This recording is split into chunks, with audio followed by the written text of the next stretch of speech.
గ్రామీణ సడక్ యోజన ఈరోజు గ్రామాలకు రోడ్ల సౌకర్యం కల్పించిందంటే అటల్ బిహారీ వాజ్పేయి గారు చూడండి. కాబట్టి పదవులకు ఆశపడకుండా ఇవాళ ఆ పరిస్థితుల్లో ఏఐటీఎంకే జయలలిత గారు మద్దతు ఉపసంహరించుకున్నప్పుడు కూడా ఇతర పార్టీల నాయకులు భారతీయ జనతా పార్టీకి వచ్చి మద్దతు తెలిపే ప్రయత్నం చేస్తున్నప్పుడు కూడా దాన్ని కాదని వాళ్ళ ప్రజల వద్దకే వెళ్తా అని చెప్పి తిరిగి ప్రజా తీర్పు కోరి అధికారులకు వచ్చినటువంటి గొప్ప మహనీయుడు అటల్ బిహారీ వాజ్పేయి గారు. కాబట్టి అప్పటి నుంచి ఇప్పటి వరకు కూడా వారిని స్ఫూర్తిగా తీసుకొని మనం ముందు పోతున్నాం.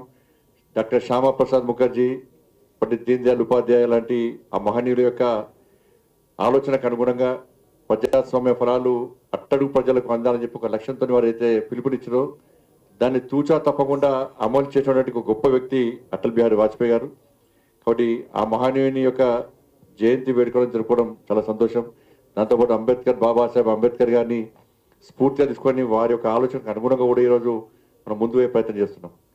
కాబట్టి ఇప్పుడు నరేంద్ర మోడీ గారి ప్రభుత్వం ఆనాటి వాజ్పేయి గారి యొక్క పాలనా దక్షతను చూసిన తర్వాత శ్యామా ప్రసాద్ ముఖర్జీ, దీన్ దయాళ్ ఉపాధ్యాయ, బాబాసాహెబ్ అంబేద్కర్, అటల్ బిహారీ వాజ్పేయి గారు ఇలాంటి మహనీయులను స్ఫూర్తిగా తీసుకొని ఇప్పుడు నరేంద్ర మోడీ గారి ప్రభుత్వం ఏ విధంగా అనేక అభివృద్ధి సంక్షేమ ఫలాలు అందిస్తున్నదో మనందరూ తెలిసిందే.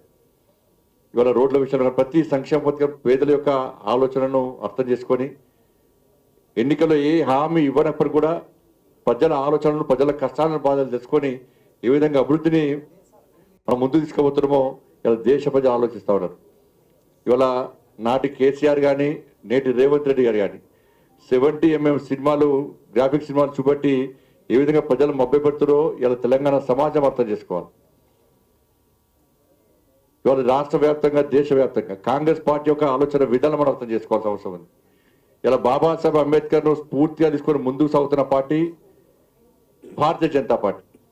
కానీ దానికి భిన్నంగా ఈ రోజు అబద్ధాలు ఆడుతూ, లేనిపోని అబద్ధాలు సృష్టిస్తూ, అబద్ధాలు ప్రచారం చేయడంలో ఆస్కార్ కంటే పెద్దవాడు ఉంటే ఇవ్వాల్సింది కాంగ్రెస్ పార్టీకి.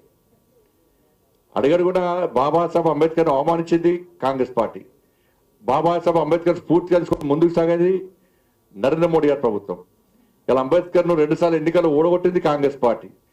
21 మందికి భారతరత్న ఇచ్చారు, నెహ్రూకి ఇచ్చుకున్నారు, ఇందిరాగాంధీకి ఇచ్చుకున్నారు తప్ప ఏ రోజు బాబాసాహెబ్ అంబేద్కర్కు భారతరత్న ఇవ్వాలని చెప్పి ఏ నోని కూడా ఆలోచించని పార్టీ కాంగ్రెస్ పార్టీ.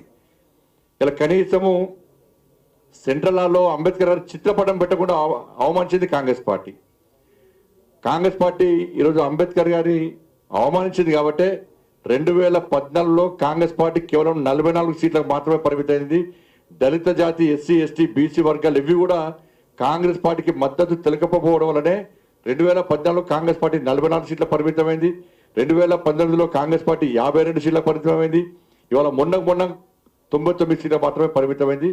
ఇలా కాంగ్రెస్ పార్టీ దాని గురించి గుణపాఠం నేర్చుకోకుండా తిరిగి భారతీయ జనతా పార్టీని దళితులకు వ్యతిరేకమైన ముద్ద వేయడానికి ప్రయత్నం చేయడం చాలా సిగ్గు చేయడం వల్ల వాళ్ళ భారతీయ జనతా పార్టీ నరేంద్ర మోడీ గారి ప్రభుత్వం కానీ, గతంలో అటల్ బిహారీ వాజ్పేయి గారి ప్రభుత్వం కానీ, ఇలా అంబేద్కర్ గారిని స్ఫూర్తిగా తీసుకొని ముందుకు వెళ్తున్న పార్టీ భారతీయ జనతా పార్టీ. ఇలా పంచతీర్థాల పేరుతోని వాళ్ళ అంబేద్కర్ యొక్క పంచతీర్థాల పేరుతోని రాష్ట్రవేత్తలకు స్ఫూర్తిగా ఏ విధంగా మనం గుర్తుంచుకునే విధంగా చేస్తున్నామో ఆలోచించాల్సిన అవసరం ఉంది. బాబాసాహెబ్ అంబేద్కర్ భారతరత్న తెచ్చింది భారతీయ జనతా పార్టీ అప్పుడు ప్రభుత్వం, ఎన్డీఏ ప్రభుత్వం. దాంతోపాటు అంబేద్కర్ చిత్రపటాన్ని సెంట్రల్లో పెట్టినటువంటి విషయాన్ని కూడా ఇలా దళిత సమాజం గుర్తుంచుకోవాల్సిన అవసరం ఉంది. దేశంలో 27 మంది ఎంపీలను బీసీ ఎంపీలను మంత్రులు చేస్తాం. ఇలా 12 మంది ఎస్సీ ఎంపీలను మంత్రులు చేస్తాం. 8 మంది ఎస్టీ ఎంపీలను మంత్రులు చేస్తాం. ఇవన్నీ చేసిన తర్వాత కూడా ఇలా కాంగ్రెస్ పార్టీ చెప్పే విషయాలను దళిత సమాజం కానీ, ఎస్సీ, ఎస్టీ, బడుగు బలైన వర్గాలు ఎవరు గుర్తిస్తలేరన్న విషయాన్ని కాంగ్రెస్ పార్టీ గుర్తుంచుకోవాల్సిన అవసరం ఉంది. కాబట్టి ఏం ర్యాలీలు చేసినా, ఏం చేసినా కూడా ఇలా బడుగు బలైన వర్గాలన్నీ కూడా, ఎస్సీ, ఎస్టీ, బీసీ వర్గాలన్నీ కూడా, అగ్రవర్ణాలు, పేద వర్గాలు కూడా అన్ని కూడా భారతీయ జనతా పార్టీకి, నరేంద్ర మోడీ గారికి అండగా ఉంటున్న విషయాన్ని మనం గుర్తించాల్సిన అవసరం ఉంది. కాబట్టి అటల్ బిహారీ వాజ్పేయి గారి యొక్క ఈ 100వ జయంతి ఉత్సవాల సందర్భంగా ఈ సంవత్సర కాలం పాటు నిర్వహించినటువంటి విషయంలో కార్యకర్తలు అందరూ కూడా కలిసి ఒక మంచి ఆలోచనతో ముందుకు తీసుకోవాల్సిన అవసరం ఉంది. వాళ్ళ ఆశయాలను సాధించే దిశగా అందరం కార్యోన్ముఖం చేయాల్సిన అవసరం ఉందని చెప్పి మనస్ఫూర్తిగా అందరికీ విజ్ఞప్తి చేస్తూ మరొకసారి అందరికీ శుభాకాంక్షలు